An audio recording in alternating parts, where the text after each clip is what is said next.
Audio Jungle.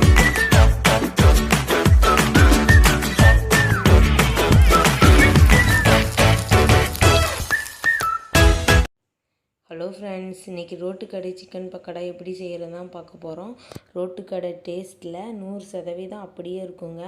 வாங்க இது எப்படி செய்யலாம் நம்ம வீடியோக்குள்ளே போகலாம். அதுக்கு முன்னாடி நம்ம சேனலை மறக்காமல் சப்ஸ்கிரைப் பண்ணுங்கள், லைக் பண்ணுங்கள், கமெண்ட் பண்ணுங்கள், ஷேர் பண்ணி விடுங்க. நீங்கள் செஞ்சு பார்த்த ரெசிபியோட இமேஜை வந்து நம்ம சேனலுக்கு சென்ட் பண்ணுங்கள், நம்ம சேனலில் வைக்கலாம். வாங்க வீடியோக்குள்ளே போகலாம். சிக்கனை வந்து இப்போ வந்து கழுவி எடுத்து வச்சுருக்கேன். இப்போ 1.5 ஸ்பூன் வந்து கடலை மாவு சேர்த்துக்கலாம். நீங்கள் சிக்கன் எவ்வளோ அளவோ அதுக்கு தகுந்த மாதிரி கடலை மாவு சேர்த்துக்கோங்க. நான் 1.5 ஸ்பூன் சேர்த்துருக்கேன். 1.5 ஸ்பூன் வந்து கார்ன்ஃப்ளவர் மாவு சேர்த்துக்கலாம். நீங்கள் சிக்கன் எந்த அளவுக்கு எடுத்துக்கிறீங்களோ அதே அளவுக்கு வந்து எல்லா மசாலாவும் எடுத்துக்கோங்க. இப்போ 1.5 ஸ்பூன் வந்து காஷ்மீரி சில்லி பவுடர் எடுத்துக்கலாம். காஷ்மீரி சில்லி பவுடர் வந்து நல்லா கலர் கொடுக்கும், அதான் நான் காஷ்மீரி சில்லி எடுத்துக்கிறேன். நீங்கள் சாதா சில்லி பவுடர் கூட எடுத்துக்கலாம். 1/2 ஸ்பூன் வந்து கரம் மசாலா சேர்த்துக்கலாம்.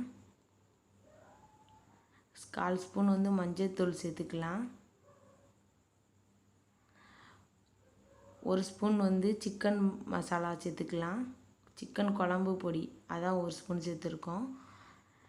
இஞ்சியும் பூண்டையும் அரைச்ச தண்ணி, அந்த பூண்டோட விழுதை எடுத்துகிட்டு அந்த தண்ணியை மட்டும் சேர்த்துக்கிறோம்.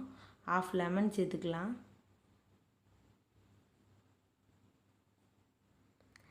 தேவையான அளவு கடைசியாக உப்பு சேர்த்துக்கலாம். உப்பு சேர்த்துட்டு தண்ணி விடாமல் நல்லா முதல்ல கிளறிக்கலாம். அதுக்கடுத்து தண்ணி தேவைப்பட்டால் கொஞ்சோண்டு 1/4 டம்ளர் அளவு தண்ணி சேர்த்துக்கலாம். இப்போ வந்து நல்லா மசாலா வந்து மிக்ஸ் பண்ணியாச்சு. நான் 1/4 டம்ளருக்கும் கம்மியாக தான் தண்ணி சேர்த்துருக்கேன். ரொம்ப தண்ணி சேர்த்தேன்னா மசாலா வந்து எண்ணெயில் போட்டோடனே அப்படியே தனித்தனியாக போயிடும், சிக்கனில் மசாலா இருக்காது. அதனால தான் சொல்கிறேன், தண்ணி வந்து ரொம்ப கம்மியாக சேர்த்துக்கோங்க. இப்போ இந்த மசாலா வந்து மிக்ஸ் பண்ணி வச்சாச்சு. இது 1/2 மணி நேரத்துலேருந்து 1 மணி நேரம் நல்லா அப்படியே விட்டுருங்க. ஃபேன் அடியில் வச்சாலே போதும். இப்போ 1/2 மணி நேரம் தான் ஆச்சு. இப்போவுமே மசாலா நல்லா சிக்கனோட ஒட்டிருச்சு. மேல் பக்கம்லாம் நல்லா காஞ்ச மாதிரி இருக்குது.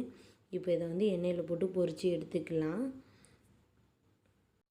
அடுப்பில் வந்து ஒரு கடாயை வச்சு எண்ணெய் ஊற்றியாச்சு. பொரிக்கிறதுக்கு எண்ணெய் சூடாகிட்டு இப்போ ஒவ்வொரு சிக்கனாக எடுத்து எண்ணெயில் போட்டுடலாம். சிக்கன் மூங்குற அளவு எண்ணெய் ஊற்றினாலே போதும், ரொம்ப எண்ணெய் ஊற்றணும்னு அவசியம் இல்லை. இப்போ சிக்கனெல்லாம் எண்ணெய்க்குள்ளே போட்டு 3 நிமிஷம் ஆச்சு. 3 நிமிஷத்துக்கு அப்புறம் வந்து கரண்டியை விட்டு லைட்டாக சிக்கனை வந்து பெரட்டி விடணும். போட்ட உடனே பெரட்டி விட்டிங்கன்னா மசாலாலாம் எண்ணெயில் கரைஞ்சிரும், அதுக்கு தான் சொல்கிறேன். இப்போ அரை வேக்காடாக சிக்கன் வந்து வெந்துருச்சு. இன்னும் ஒரு 3 நிமிஷம் கழித்து பார்க்கலாம். 3 நிமிஷம் ஆயிடுச்சு. சிக்கன் நல்லா வெந்துருச்சு. இருங்க எடுத்து காட்டுறேன். சிக்கனை பார்த்தாலே தெரியும், மசாலா ஒன்று கூட எண்ணெயில் உதிரல, நல்லா கிறிஸ்பியாக வந்திருக்கு, பார்த்தாலே தெரியுது. இதை ஃபுல்லாக இப்போ எடுத்துக்கலாம் எண்ணெயிலேருந்து. எண்ணெயை பாருங்கள், எண்ணெய் எவ்வளோ தெளிவாக இருக்குன்னு.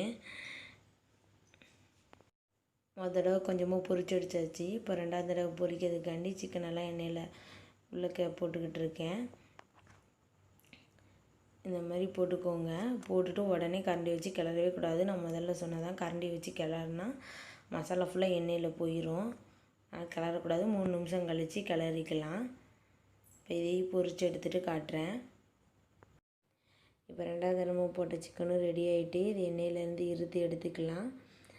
இது ரொம்ப கிறிஸ்பியாக இருக்கும், ரொம்ப டேஸ்ட்டாக இருக்குங்க.